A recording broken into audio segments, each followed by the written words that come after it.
السلام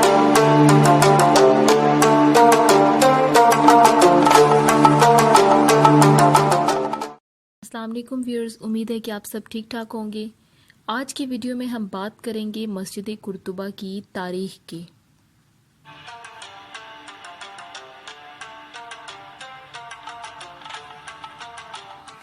ویورز، جب بات ہوتی ہے مسجد قرطبہ کی تاریخ کی تو بہت سے سوالات ہمارے ذہنوں میں جنم لیتے ہیں کہ جیسے کہ یہ مسجد کب بنی ہوگی، کب مکمل ہوئی، کس کے دور میں بنی، اور آخر یہ مسجد اب مسجد کیوں نہ رہی، کیوں اب اس کا نام بدل دیا گیا ہے، کیوں یہ اب عیسائیوں کی ایک عبادت گاہ بن چکی ہے۔ تو ویورز، میری پوری کوشش ہے کہ ان تمام سوالوں کے جواب اس ویڈیو میں دیے جائیں۔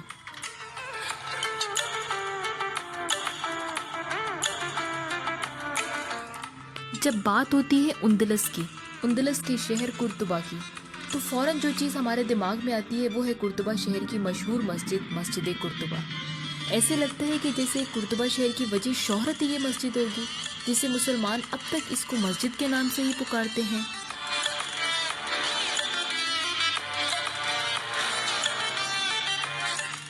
لیکن اب حقیقت بدل چکی ہے۔ حقیقت یہ نہیں رہی، بدقسمتی سے اب یہ مسجد مسلمانوں کی مسجد نہیں رہی، بلکہ اب یہ ایک عیسائیوں کی عبادت گاہ بن چکی ہے۔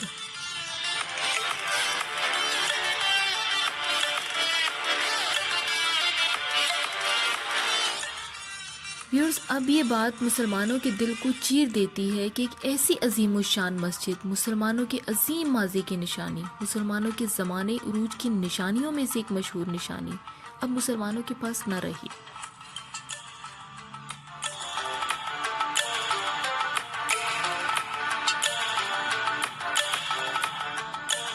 مسلمانوں نے اندلس پر تقریباً 700 سال تک حکومت کی، اور مسلمانوں کو اس وقت جو عروج حاصل تھا وہ اب تک کسی اور قوم کو حاصل نہ ہو سکا۔ لیکن وہ کہتے ہیں کہ ہر عروج کے بعد زوال آتا ہے۔ مسلمانوں کے ساتھ بھی کچھ ایسے ہی ہوا، مسلمان بھی زوال پذیر ہو گئے، اور مسلمانوں کی جگہ اب وہاں پر عیسائی حکومت کرنے لگے۔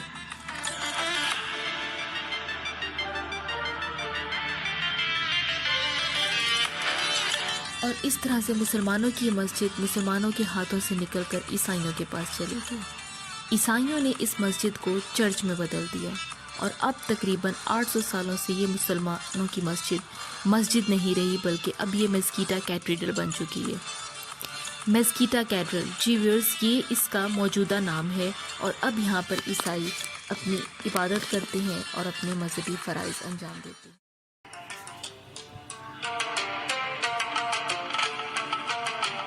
ویورز، اب بات کی جاتی ہے مسجد کی تعمیر کی۔ مسجد کی تعمیر کی اگر بات کی جائے تو آپ کو بتاتی چلوں کہ مسلمانوں کی اس عظیم الشان مسجد کو بننے میں خاصا وقت لگ گیا تھا۔ کوئی 2-4 سال نہیں لگے تھے، بلکہ 200 سال لگ گئے تھے۔ جی ہاں ویورز، 200 سال۔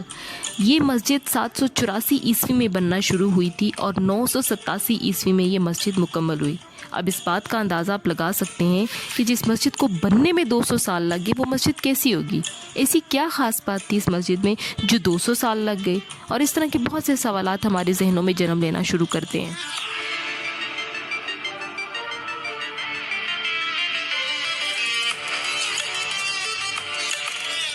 ویورز، آپ کو بتاتی چلوں کہ اس مسجد کی لمبائی تقریباً 1 کلومیٹر ہے، اور اگر ہم پیدل اس مسجد کے گرد ایک چکر لگاتے ہیں تو تقریباً ہم 1 گھنٹہ 30 منٹ میں اس مسجد کے گرد چکر لگا پائیں گے۔ آپ اندازہ کر سکتے ہیں کہ یہ مسجد کتنی بڑی ہے، اور اسی لیے یہ مسجد اپنے زمانے کی سب سے بڑی مسجد کہلائی، نہ صرف اپنے زمانے کی بلکہ دنیا کی سب سے بڑی مسجد کہلائی۔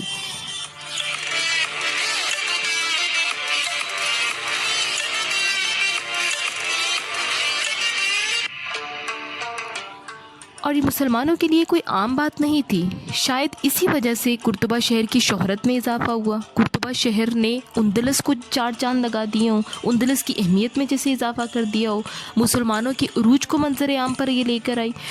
ہر عام و خاص کے لیے یہ مسجد توجہ کا مرکز بنی، اور دور دور سے مسلمان اور جو غیر مسلم تھے وہ بھی سب لوگ اس کو دیکھنے آنے لگے، اور تقریباً 3 صدیاں تک یہاں پر اذان کی صدائیں گونجتی رہیں، اور مسلمان 5 وقت کی نماز ادا کرتے تھے۔